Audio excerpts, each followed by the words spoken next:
Good morning. Before we begin on Tuesday's election results, I want to introduce our guest. I'm joined with UWL Lacrosse political science professor Anthony Chergosky.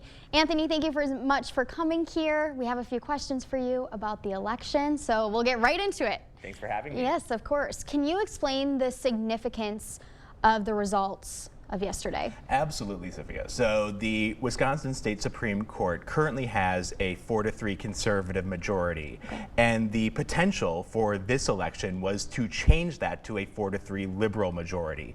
That is exactly what happened with the victory of Janet Protasiewicz. And that has huge implications for some key issues, most notably abortion. Abortion was the #1 issue in this campaign. Wisconsin currently has one of the most restrictive abortion laws in the country, and it's quite possible that the Wisconsin State Supreme Court will consider the abortion law in the future. And so the balance of power has a lot to do with how that case might turn out.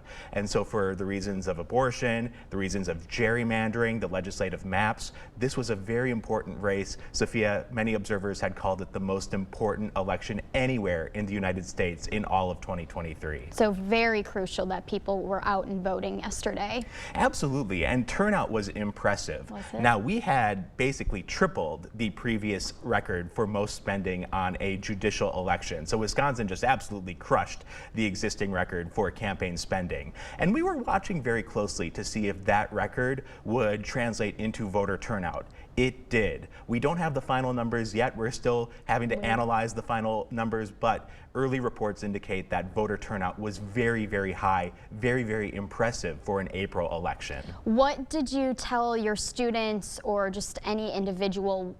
What do you say to them to get them out and vote? That the courts matter. And a lot of times we think about the governor, we think about the legislature, we think about Congress, we think about the president. A lot of times we don't think about the courts so much, but the Wisconsin State Supreme Court has a huge effect on our lives. It has a huge effect on public policy. I mentioned the issue of abortion. That will for sure be decided by the Wisconsin State Supreme Court, or almost certainly be decided by the court. Gerrymandering, the 2024 presidential election, issues related to that could come before the Wisconsin State Supreme Court. So courts matter, and I think people understood that when they went to the polls yesterday based on those turnout numbers that we're seeing.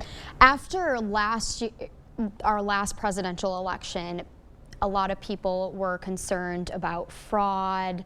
What do you say to the individuals who don't believe in the ballot system anymore? You know, in this case, we had a very, I would say for Wisconsin standards, lopsided election. So in close elections, a lot of times there are questions about how the ballots were counted. There are recounts sometimes. In this case, we saw that Janet Protasiewicz defeated Dan Kelly by a large margin. And this is a bit of a repeat for Dan Kelly. In 2020, he lost by about 10 points when he ran for Wisconsin State Supreme Court that year. It looks to be a similar margin this time around. I also say, Sophia, that our neighbors and our friends are the people who run our election systems. They're not a mystery to us who these people are. They are the people who we go to Little League with and watch Little League games with. They're the people who we see at the grocery store. So our friends and our neighbors are the ones who run our elections. They do a fantastic job, and all indications are that the elections officials did a phenomenal job handling high voter turnout in yesterday's election. That high voter turnout, I know you said that's so crucial. Can you expand on that and why it is so important that individuals are using their votes, and especially with the election we had yesterday regarding our abortion ban?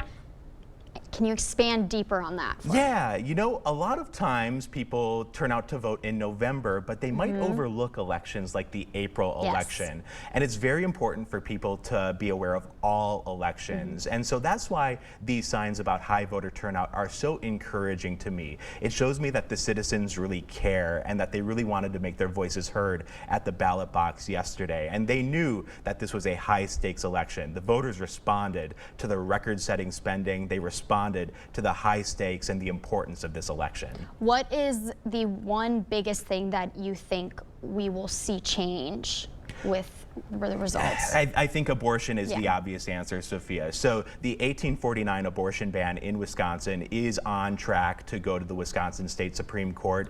And with a 4-3 liberal majority, it seems like that law will probably be struck down as invalid. It's also possible that gerrymandering could come before the Wisconsin State Supreme Court, redrawing the legislative maps. Democrats in Wisconsin accuse Republicans of having engaged in one of the most extreme gerrymanders in the country. And so it's possible that the Wisconsin State Supreme Court could order a redrawing of the district maps, and that could have a real effect on the balance of power in Wisconsin politics. Well, thank you very much, Anthony. We appreciate your expertise, and we look forward to having you back in the future next election. Oh, thank you so much.